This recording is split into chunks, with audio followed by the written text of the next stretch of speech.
جو رکوع لگے ہوئے ہیں قرآن کریم میں، جو رکوع لگے ہوئے ہیں یہ ہمارے قرآنوں میں لگے ہوئے ہیں، اجمیوں کے قرآنوں میں لگے ہوئے ہیں، یعنی ہندوستان، پاکستان، بنگلہ دیش، یہ ادھر کے جو ملک ہیں ان قرآنوں میں رکوع لگے ہوئے ہیں۔ عربوں کے یہاں جو قرآن کریم میں ان میں رکوع لگے ہوئے نہیں۔ آج جتنے سعودیہ سے چھپے ہوئے قرآن کریم آتے ہیں آپ کھول کے دیکھیں ان میں رکوع نہیں ہے، اور یہ جو ہمارے یہاں قرآن کریم ہے اس میں رکوع ہے۔ یہ رکوع کس نے لگائے ہیں؟ ہمارے قرآنوں میں کیوں ہیں، عربوں کے قرآنوں میں کیوں نہیں؟ اگر بہت پہلے سے صحابہ اور تابعین کے زمانے سے آئے ہوتے تو سبھی قرآنوں میں ہوتے۔ جو چیزیں صحابہ اور تابعین کے زمانے سے شروع ہوئی ہیں وہ سبھی قرآنوں میں ہیں۔ دیکھو قرآن کریم میں زبر، زیر، پیش، نقطے یہ اصل میں نہیں تھے، یہ تابعین کے زمانے میں لگے ہیں، بلکہ صحابہ بھی تھے اس وقت، صحابہ بھی دنیا میں موجود تھے اور تابعین کے زمانے میں لگے ہیں۔ اور وہ جو مشہور تاریخی آدمی حجاج ابن یوسف اس نے علماء سے لگوائے ہیں۔ اس سے پہلے عربی ایسی لکھی جاتی تھی کہ اس میں کوئی زبر زیر اور پیش ہوتا ہی نہیں تھا۔ ہماری اردو میں زبر زیر پیش کون سے ہوتے ہیں؟ ہماری جو اردو لکھتے ہیں اس میں زبر زیر پیش کہاں ہوتے ہیں؟ مگر ہر آدمی اردو بغیر زبر زیر کے پیش کے پڑھتا ہے، ایسے عربی بھی پڑھی جاتی تھی، اس میں زبر زیر پیش نہیں تھے۔ اسی طریقے سے نقطے بھی نہیں تھے۔ ہماری جو اردو ہے اس اردو میں بھی شروع میں نقطے نہیں تھے اور سب اس انداز سے لکھا جاتا، کوئی نقطہ ہی نہیں تھا، اور بغیر نقطے کے وہ اردو پڑھی جاتی تھی۔ اور پرانے آج سے 150 سال پہلے کی جو کتابیں ہیں وہ اس خط میں آج بھی چھپی ہوئی موجود ہیں، اس میں نقطے اردو میں نہیں ہوتے تھے۔ تو عربی میں نقطے، با کا ایک نقطہ اور تا کے اوپر 2 نقطے اور سا کے 3 نقطے، اور جیم اور ہا اور خا میں کہ جیم کے پیٹ میں ایک نقطہ اور ہا خالی اور خا کے اوپر یہ نقطہ، یہ کوئی نقطے نہیں تھے۔ پھر اس کی ضرورت پیش آئی۔ کب ضرورت پیش آئی؟ اسلام عربوں سے نکل کر کے اجمیوں کے یہاں غیر عربوں میں اسلام پہنچا۔ اب غیر عربوں نے تو قرآن کریم پڑھنا شروع کیا تھے تو عربی جانتے نہیں، زبردستی انہیں پڑھنی ہے تو ان کو دشواری پیش آنے لگی۔ اور ایک موقع پر صحابہ نے ایک آدمی کو دیکھا کہ اس نے قرآن کریم میں اتنی بڑی بھاری غلطی کر ڈالی کہ صحابہ کے تابعین کے لرز گئے کہ اتنی بڑی غلطی کر ڈالی سے۔ ایک جگہ پر ہے ان اللہ بریء من المشرکین ورسولہ، کہ اللہ مشرکوں سے بے تعلق ہیں اور اللہ کے رسول بھی مشرکوں سے بے تعلق ہیں۔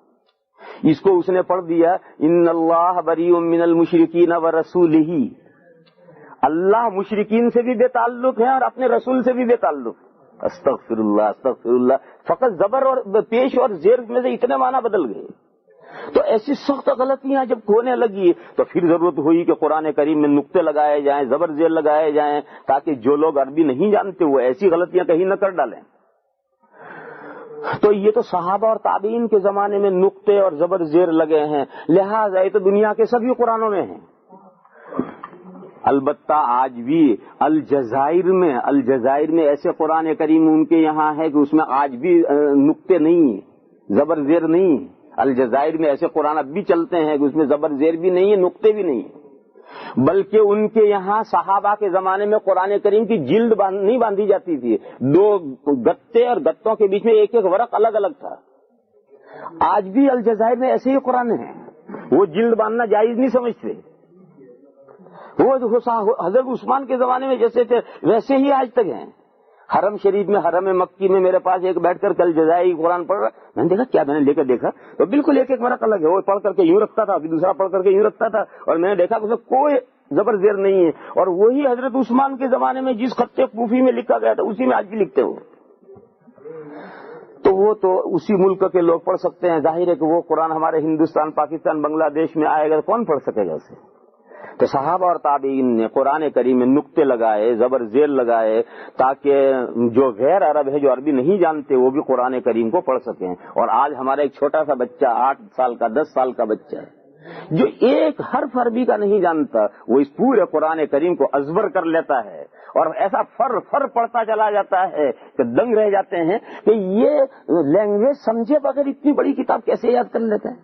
آج لوگوں کو بڑی حیرت ہوتی ہے کہ ایک بچہ ہے ایک لینگویج کو سمجھتا ہی نہیں، اس کا ایک سینٹینس، ایک جملہ، 2 جملے یاد کر لے تو ہو سکتا ہے، لیکن یہ اجمیوں کے بچے جو عربی سمجھتے ہی نہیں ہیں، بالکل لینگویج سے ناواقف ہیں، اور اتنی بڑی کتاب حفظ کر لیتے ہیں اور فر پڑھتے ہیں اور کہیں غلطی نہیں کرتے ہیں، یہ کیا بات ہے؟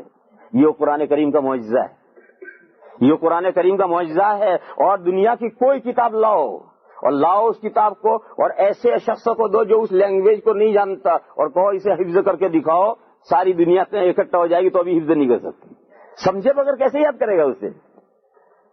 کوئی بھی کتاب لاؤ، جس کو تجربہ کرنا ہو کر لو، کوئی بھی کتاب لاؤ اور وہ کتاب لا کر ایسے شخصوں کو دو کہ جو اس کتاب کی لینگویج نہیں جانتا، اور اسے کہو یہ پوری کتاب حفظ کر کے بتاؤ، کوئی نہیں کر سکتا۔